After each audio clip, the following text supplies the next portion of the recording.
Bonjour à tous et bienvenue sur Medusa. Bon, aujourd'hui, on n'a pas grand-chose à dire, mine de rien. On est à 106 000 dollars et il va falloir surveiller ça parce que pour le moment, on est en train de casser cette trendline et on pourrait avoir des mouvements un petit peu piégeux qui pourraient arriver. On voit qu'on a des jolies trendlines qui se tracent comme à chaque fois avec beaucoup de petits rebonds dessus, etc. Et là, on semble buter sur cette trendline. Alors, elle va casser à un moment ou un autre, ne serait-ce que pour faire de la prise de liquidité. Donc, on aura à minima un mouvement comme ça et une reprise baissière si jamais on doit aller plus bas. Mais en tous les cas, voilà, je pense que cette trendline est amenée à casser, ne serait-ce que parce qu'on a beaucoup de liquidités et de liquidations qui se trouvent au-dessus. On va voir ça juste ici. Mais vous voyez que là, on a comme ça des liquidations qui se créent. On est venu chercher plusieurs fois des liquidations baissières sur ce range, notamment là tout de suite. On est venu chercher les 105 000, etc. On est venu de nouveau casser cette trendline à la baisse et vous voyez qu'on est en train de retravailler un niveau weekly, un gros niveau weekly, celui des 105 500 à 105 700 dollars. Et pour le moment, on bute un petit peu dessus, donc on est légèrement au-dessus. On a eu plusieurs ouvertures et clôtures weekly sur ces niveaux-là. On avait fait une grosse bougie baissière, puis une avalante haussière qui était venue reprendre l'intérieur de ce triangle ascendant. Donc il va falloir surveiller ça. Honnêtement, pour le moment, il y a beaucoup d'attentisme. Vous allez voir dans la suite de cette analyse, mais on a beaucoup d'attentisme de la part de tout le monde. C'est logique, on est fin juin, maintenant on est 1er juillet à l'heure où j'enregistre cette vidéo, pardon. Donc il va y avoir de l'attentisme pour ceux qui n'ont pas trop vécu de suivi de marché boursier ou crypto durant l'été. Vous allez voir que généralement c'est peu volatile pendant longtemps, puis on a des gros mouvements de volatilité, puis de nouveau il se passe rien pendant un moment, etc. Donc il va falloir être patient tout simplement et attendre les vrais mouvements qui arrivent généralement à la fin du mois d'août. Donc déjà, on a quelques sujets à regarder. La première, c'est, vous voyez, sur les profits réalisés sur le bull market. Donc ça, c'est une charte qui nous est proposée par Glassnode. Donc vous voyez, généralement, on prend le début du bull market ici. Donc c'est arbitraire, mais vous voyez que ici, c'est en fonction justement des profits réalisés. Vous avez la courbe verte qui est les profits réalisés sur Bitcoin en journalier. Et ici, en bleu, vous avez le cumulatif. Et donc vous voyez qu'on avait fait 550 milliards de dollars de profits réalisés en cumulé sur globalement le bull run de 2020-2021 et on est déjà à 650 milliards. Donc effectivement le bull run a été long, on remarque ça quand même depuis ici les débuts et encore on a pris comme référence uniquement ce moment-là qui était la fin d'année 2023 avec les rumeurs d'approbation d'ETF Bitcoin, etc.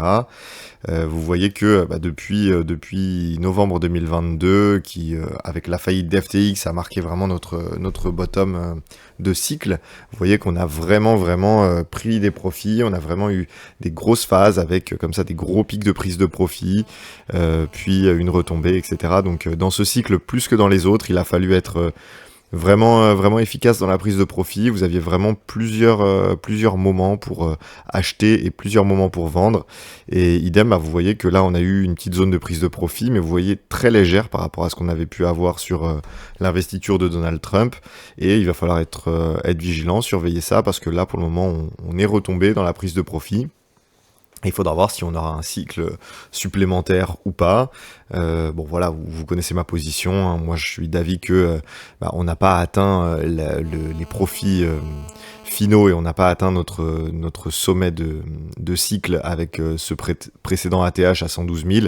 Je pense qu'on est encore loin en termes de montant de ce chiffre-là. En termes de temporalité, je pense toujours que sur cette année 2025, d'ici la fin d'année, on aura des belles surprises. Après, il y a beaucoup de personnes qui parlent de cette date-là, donc généralement la foule se trompe, donc il faudra surveiller ça. C'est toujours très compliqué de prévoir à plus de 6 mois à l'avance ce qui va se passer.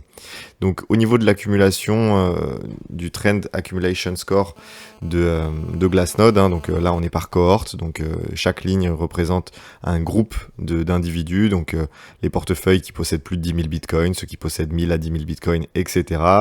Donc plus vous êtes en haut, plus vous avez des gros portefeuilles, des whales, des institutionnels institutionnels, etc., des portefeuilles qui sont comptent en milliards, et plus vous êtes en bas, ou plus vous avez des portefeuilles du particulier, un peu random, etc. Donc vous voyez qu'ici on n'a pas de direction qui est totalement claire. Vous voyez que on a des portefeuilles qui sont des whales, hein, pas les méga whales, mais les whales de 1000 à 10 000 bitcoins, qui sont dans une phase d'accumulation légère. Idem pour les tout petits portefeuilles, on a de la distribution sur ceux qui possèdent 1 à 10 bitcoins. On a voilà un comportement un petit peu stable sur ceux qui possèdent 100 à 1000 bitcoins et sur les méga whales. Donc voilà, pour le moment il n'y a pas de direction claire qui est prise sur ces niveaux. Donc on va le voir un petit peu après sur le Cost Basis Distribution Heatmap. Donc je vais vous le montrer juste là si je le trouve. Voilà, juste là. Vous voyez qu'ici on a les lignes qui sont les lignes des différents niveaux d'accumulation. Vous voyez qu'ici on a une grosse zone en fait entre ici 93 000 et ici 99 000 $. Vous voyez qu'on a une grosse zone d'accumulation. On a eu beaucoup de transferts de valeur à ce niveau-là. Vous voyez également que ceux qui ont acheté sur ces niveaux de prix-là, hein, donc vous voyez cette ligne en orange qui en fait ne s'atténue pas. Et si elle s'atténue pas, ça veut dire ici que vous avez comme ça les personnes qui ont acheté ici, qui n'ont toujours pas de prix de profit à ces niveaux-là, donc qui estiment que donc voilà, les personnes qui ont acheté le bottom à ce niveau-là estiment que le prix n'a pas encore été assez haut pour justifier de prendre des profits. Et vous voyez que ici, si on zoome un petit peu, donc on va zoomer sur cette dernière phase, vous voyez qu'ici on commence à voir de l'accumulation un peu massive, hein. Vous voyez, on parle de plus de 50 milliards, 50 000 bitcoins, pardon, qui sont achetés, etc. Donc sur ces niveaux de prix-là, on a comme ça quelque chose qui pourrait se dessiner comme ce qu'on avait pu avoir ici sur les niveaux de prix avec des lignes orange et rouge qui se créent, donc avec une accumulation qui se crée sous le prix, qui pourrait du coup soutenir le prix à la hausse. En tous les cas, c'est ce que semble indiquer cet indicateur. Au niveau des inflows des ETF, vous voyez qu'ici on a toujours beaucoup d'inflows, hein, sur chaque jour. On a un demi-milliard quasiment à chaque jour, 100 millions hier, on va regarder aujourd'hui, mais honnêtement, là quand vous voyez la courbe, hein, vous avez ici une grosse accumulation depuis globalement la fin du mois d'avril, une accumulation qui est comparable à celle qu'on pouvait avoir sur le mois de septembre-octobre 2024, hein, et vous connaissez la suite. En septembre-octobre 2024, on était là, on était septembre-octobre juste ici, on était dans cette zone juste là, et ensuite on a eu un gros pump qui a été accompagné pendant cette phase de pump également par une accumulation sur les ETF jusqu'à la mi-décembre à peu près, où ensuite ça a commencé à ralentir. Donc à la mi-décembre, vous voyez à peu près ici, ça a commencé à ralentir, et justement ça a marqué notre top local, puis après on a eu notre UTAD de Wyckoff, hein. Donc voilà, avec le sommet de distribution, puis la chute qu'on a suivie après. Au niveau de la Bitcoin dominance, vous voyez que c'est toujours Bitcoin qui lead le marché. On a finalement assez peu de relais sur les altcoins. Donc là, l'idée, c'est d'être positionné sur des altcoins qui font aussi bien que Bitcoin. Donc si vous regardez votre altcoin, je sais pas moi, Pendle divisé par Bitcoin, vous allez regarder comme ça si votre altcoin est plus forte ou moins forte que Bitcoin, et grâce à ça vous pourrez vous dire est-ce que oui ou non ça justifie d'avoir une altcoin comme ça dans mon portefeuille. Donc vous voyez que ici on est sur une altcoin qui globalement fait mieux que Bitcoin, hein. Vous voyez qu'en tout cas depuis février, donc maintenant depuis 5 mois, vous avez une courbe qui est ascendante. Donc ça veut dire que si Bitcoin baisse, Pendle baisse moins vite, et si Bitcoin monte, Pendle monte plus vite. Ok, donc c'est exactement ce qu'on veut avoir quand on fait de l'investissement dans les altcoins. Donc il faut bien sélectionner ça, c'est un critère qui est plus qu'indispensable, hein. C'est vraiment primordial, sinon il n'y a aucun intérêt de se positionner sur les altcoins si elles font moins, puisque vous prenez quand même beaucoup plus de risques. Donc vous voyez que ici ça reste un bon point de vue. En tout cas pour le moment on n'a pas trop de relais, ce qui veut dire que globalement les altcoins en moyenne font moins bien que Bitcoin, hein. Vous voyez ici Others Dominance. Donc Others, c'est les cryptos qui sont du top 11 au top 125 et vous voyez que cette courbe elle n'arrête pas de chuter. Ça vient rompre un petit peu quelque chose dont on avait parlé il y a plusieurs mois, hein. Vous voyez que ici on avait un schéma qui était vraiment typique avec une grosse phase d'expansion haussière avec ensuite une correction qui correspondait un petit peu à un pré-cycle et puis ça lançait ensuite une alt season qui était très violente qui durait généralement vous voyez 17 semaines donc on parle de 4 mois à peu près 3-4 mois et vous aviez ensuite une grosse phase de correction, un bear market, puis on faisait également comme vous voyez ici un pré-cycle, une expansion haussière. Là on avait eu une deuxième jambe qui était venu chercher justement cette trendline et vous voyez que là on avait eu également notre pré-cycle avec notre correction et on attendait notre expansion. Alors est-ce qu'elle va arriver un peu plus tard? Est-ce qu'on va avoir, bon il y en a beaucoup qui parlent voilà de cette sorte de courbe en cloche comme ça où on pourrait avoir une expansion haussière qui viendrait ici et puis avec des altcoins qui pourraient prendre un petit peu moins de place dans l'univers crypto-monnaie puisque en fait tout simplement les ETF Bitcoin joue un petit peu le rôle de Apple dans le S&P 500, c'est-à-dire winner takes all, avec des investisseurs qui se positionnent sur les secteurs des crypto-monnaies en achetant uniquement du Bitcoin, qui se positionnent comme une classe d'actifs sur les crypto-monnaies sans réellement s'intéresser plus que ça aux crypto-monnaies et donc en fait ils ne cherchent pas comme ça à faire une performance ou une plus-value énorme, ils cherchent plutôt à sécuriser leur portefeuille et puis à profiter de la volatilité du Bitcoin également, mais leur but c'est pas forcément d'aller chercher un peu plus loin dans les stratégies crypto-monnaies comme vous pouvez avoir actuellement dans la bourse des personnes qui veulent faire fructifier leur argent et qui vont acheter des ETF S&P 500 et donc les ETF S&P 500 sont pondérés par la capitalisation. Donc quand vous achetez un ETF S&P 500, vous achetez plus de Apple que ce que vous achetez de Intel ou de Coinbase par exemple. Donc voilà, évidemment le plus gros à chaque fois récupère plus de capital, ce qui le fait monter d'autant plus, etc. Et donc c'est un peu un effet boule de neige où les plus gros deviennent de plus en plus gros. Okay, donc ici on pourrait avoir ça, honnêtement il va falloir surveiller. Je pense toujours qu'on aura une alt season à un moment ou à un autre. Ici la dominance crève vraiment le plafond, hein, donc ici je pense qu'on aura un mouvement de correction. Alors à quel point il sera profond, pour le moment c'est difficile de le dire. On aura plein d'autres indicateurs qui pourront nous aider à ce moment-là pour justement justifier d'une prise de profit à un certain moment. En tous les cas, au niveau de l'analyse on-chain, vous voyez qu'ici on est sur une zone de prise de profit très légère. On a eu un petit rebond. Alors voilà, j'en parle, mais honnêtement, c'est très anecdotique. On a quand même beaucoup d'attentisme, hein. C'est très lié à ce dont on parlait sur l'accumulation score.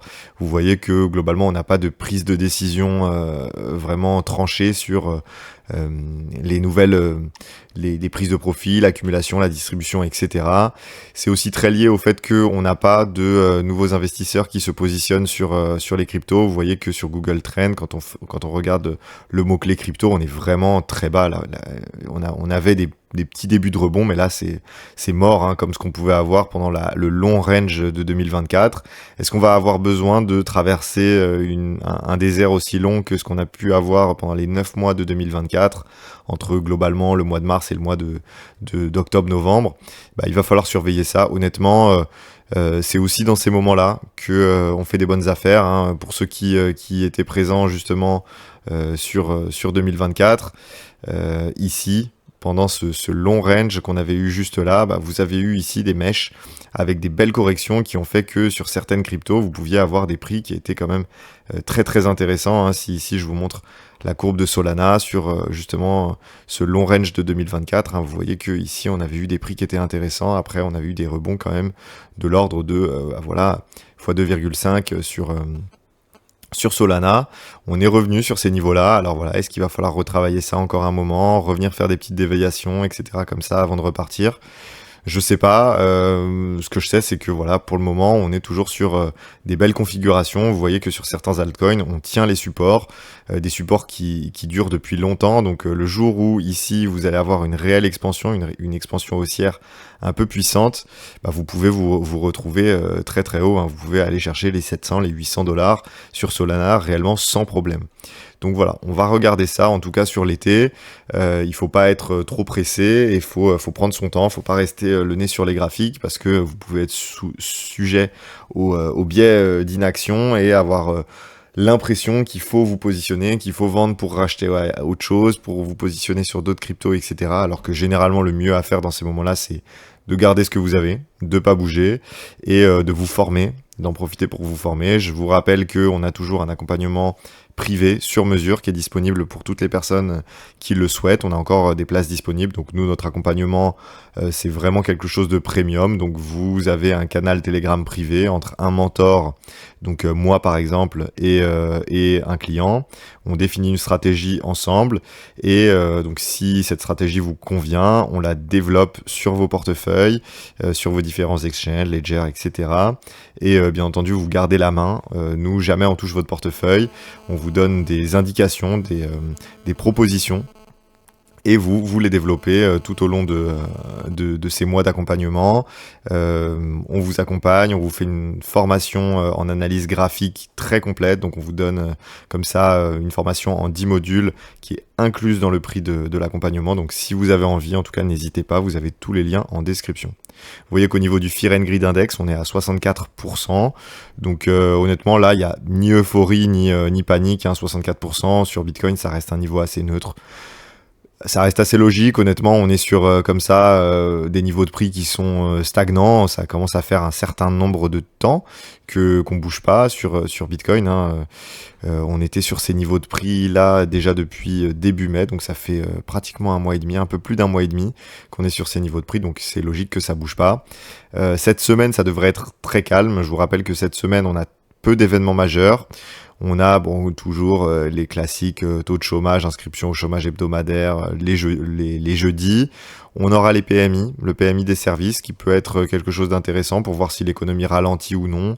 Honnêtement, on s'attend pas à grand chose, on s'attend à une stagnation. Vous voyez, on était à 53,1, on s'attend à 53,1. Par contre, voilà, on a vendredi 4 juillet, on a une journée fériée aux États-Unis. D'ailleurs, jeudi et vendredi, on a des journées fériées aux États-Unis avec la journée de l'indépendance. Donc, honnêtement, cette semaine, ça va être beaucoup d'attentisme, beaucoup de congés dans les banques, etc. aux US. Et comme c'est eux qui font un peu la pluie et le beau temps sur les marchés financiers, on s'attend à pas grand-chose. Donc, sinon, au niveau de la macro, vous voyez que on a eu un léger fléchissement de l'inflation ici sur le début du mois de juillet. Alors c'est bon signe, on avait eu quand même un beau rebond ces derniers débuts de mois. Donc là, de voir l'inflation qui se stabilise, qui se calme un petit peu, il faudra voir dans la suite du mois et surtout sur les mois prochains. Mais c'est assez bon signe. Donc le marché anticipe une baisse de taux sur non pas la prochaine réunion de la Fed le 30 juillet, mais peut-être sur la suivante. On a 75% de chances de voir une baisse de taux sur la réunion du 17 septembre. Donc ça c'est positif, c'est surtout la dynamique qui est positive. On avait eu une belle dynamique comme ça qui avait été lancée en fin d'année dernière avec justement des premières baisses de taux qui avaient été lancées par l'administration Biden. Ça avait été suspendu justement par les incertitudes liées à Donald Trump. Donc si on réamorce la machine, honnêtement ça ferait plaisir au marché et vous voyez que comme ça on anticipe plusieurs baisses de taux jusqu'à atteindre un taux de 3%. Globalement sur la mi-année 2026, donc d'ici les 12 prochains mois, on devrait avoir comme ça 1, 2, 3, 4, 5 baisses de taux. Donc honnêtement, c'est un rythme assez puissant de baisse de taux. Donc si c'est le cas, en tout cas, ça pourrait vraiment aider les actifs à risque à performer. Au niveau des liquidations, on en a parlé, mais vous voyez qu'on a beaucoup plus de liquidations au-dessus du prix, au-dessus des derniers sommets que en dessous, et donc ça forcément à un moment ou à un autre le marché viendra purger ces liquidités là, soit il s'en servira pour vraiment faire une nouvelle jambe haussière puissante, soit on s'en servira pour faire retourner le prix, pour liquider les personnes qui parient à la baisse avant de se retourner. Donc c'est pour ça que c'est toujours très intéressant de regarder ça. Là quand on est en bas comme ça d'un range, pour les traders de court terme, ça peut être intéressant d'acheter ici pour revendre justement sur des niveaux d'ATH aux alentours des 110 000. Donc de faire la bascule entre 106 000 et 110 000. Honnêtement, c'est pas ni ma stratégie, ni la stratégie de mes clients. Donc nous, c'est pas quelque chose qu'on va faire. Mais c'est pour ça qu'il faut toujours regarder le comportement du prix quand on a une cassure quand on a comme ça un ATH et qu'on part en price discovery pour regarder si on est plutôt sur une phase de distribution avec un retournement à venir ou si on est plutôt sur une phase de ramp-up avec un gros démarrage à venir. Au niveau des altcoins, vous voyez que les taux de financement sont très bas, il n'y a pas d'euphorie loin de là, il y a même certaines paniques sur Sei, sur Aptos par exemple, on a un petit peu de peur, WorldCoin aussi, il semble y avoir quand même un petit peu de peur, en tout cas là c'est quand même pas du tout des niveaux de top sur les altcoins. Au niveau de l'order flow, vous voyez que justement on s'y retrouve parce que là on a globalement des funding, donc des taux de financement qui baissent, l'euphorie commence à changer de camp, donc ici là c'est plutôt les vendeurs qui sont euphoriques, donc là globalement les personnes commencent à prendre des paris baissiers, commencer à se dire que probablement on est ici, on va peut-être aller chercher juste là. C'est possible, honnêtement c'est pas le scénario le plus probable, mais ça reste possible. Pourquoi je dis que c'est pas le scénario le plus probable? Alors déjà vu les accumulations énormes qu'on a sur le cost basis distribution heatmap et sur les ETF, honnêtement ça semble peu probable de voir comme ça autant d'accumulation et un prix qui baisse comme ça de autant en termes de pourcentage, on parle quand même de moins 11%. Je vous rappelle que depuis ces derniers mois, les baisses sur Bitcoin sont très très peu profondes.